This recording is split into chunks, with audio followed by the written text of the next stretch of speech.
and the FA Cup semi-final has been suspended in the most serious fashion. The lies about Hillsborough began as the dead and dying were still being pulled from the stands. It's cruelty beyond belief what they've put us through.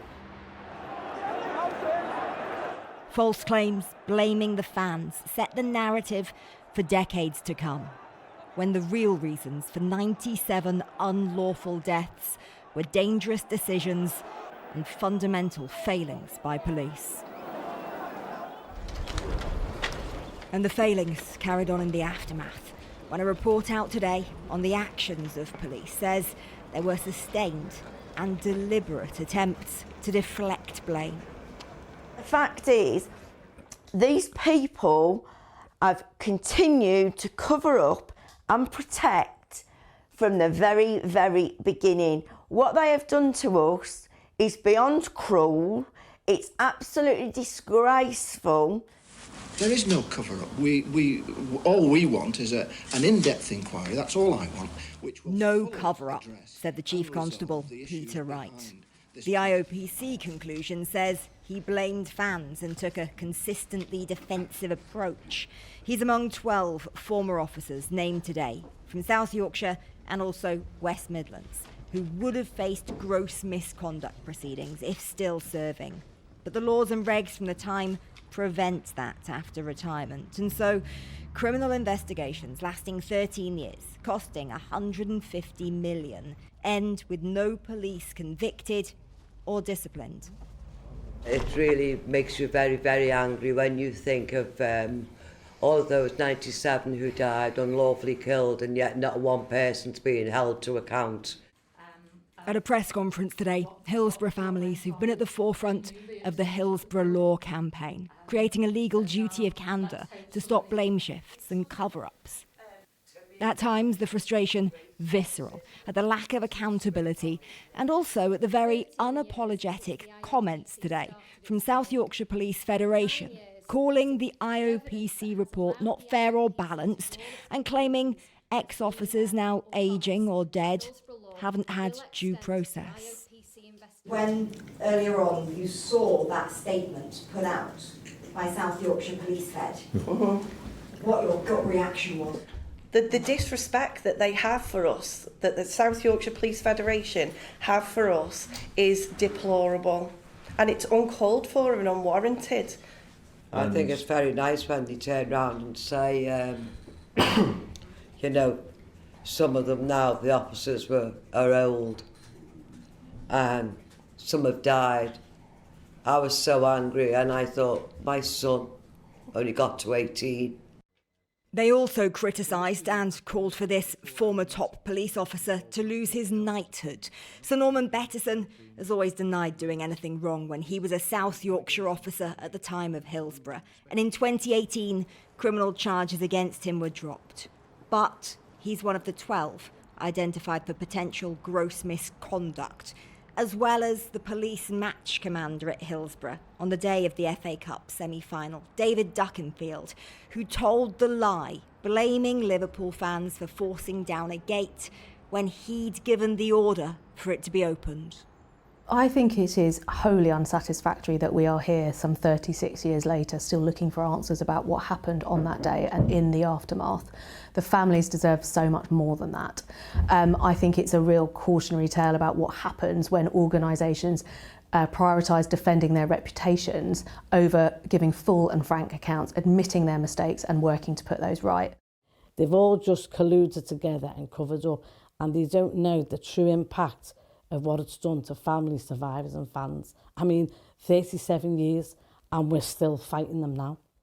As South Yorkshire Police repeated its apology today, these two women whose lives have been dominated by the fight for justice told me they still don't have the whole truth. And while today's report criticises failings and false claims, it also says there's not evidence of an orchestrated cover-up by police. You can't make it up. Seriously. So why have they just paid me £1.3 million in compensation because of how the lies and the cover-up have affected me? At Hillsborough, 97 people were unlawfully killed, And so many more lives have been spent battling ever since. Claire Fallon reporting. Well, just before we came on air, I spoke to the Liverpool City Region Mayor, Steve Rotherham.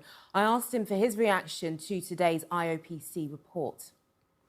Well, I'm not blaming the IOPC for coming up with what is a factual report, but it's taken a long time, hasn't it? And it's cost an awful lot of money, and it tells us nothing new in regard to what the independent panel report told us 10, 12, 15 years ago. So I suppose the best thing that you can say about it is that it supplements what's already there, and it certainly reinforces the quite clear messaging that this wasn't to do with the fans.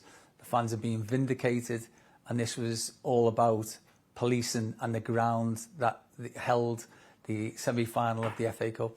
From what I've heard today, there's just so much anger and disappointment from the families who've had to go through this again. It's been dragged up again, decade after decade, and they're really fed up. What are you hearing? Exactly that, and you're spot on. Can you imagine when you've lost somebody in the circumstances that they did, and then the fans were blamed for their deaths when you knew that was unjust, then fighting all of those years and decades so that you could get the truth, and the truth was out there, and then all of a sudden there's still things that are accusations, for instance, against fans that you're trying to overcome. We have the names now of the 12 police officers who would have faced gross misconduct charges. They won't. How upsetting is it that there's been no real sense of accountability for 97 people who were unlawfully killed?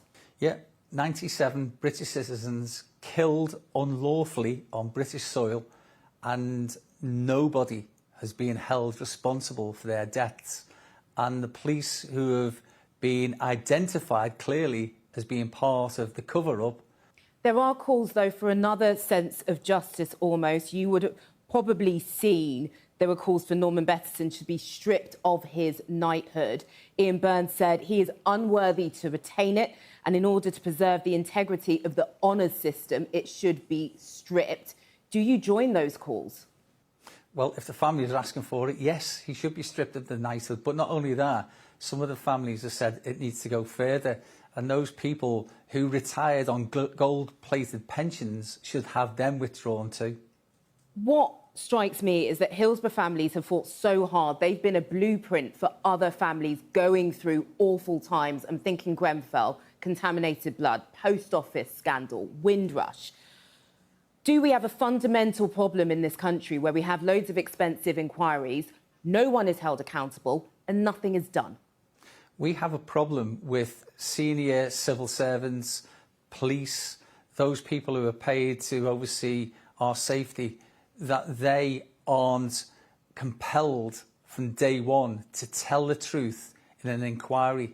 And that's why the Hillsborough law is so important. Not only is there a duty of candour and duty of assistance, but also there are criminal sanctions if anybody transgresses and doesn't tell the truth at the first time of asking. Steve, you were at the grounds on that day. What is it like for you personally to have to relive this again and again?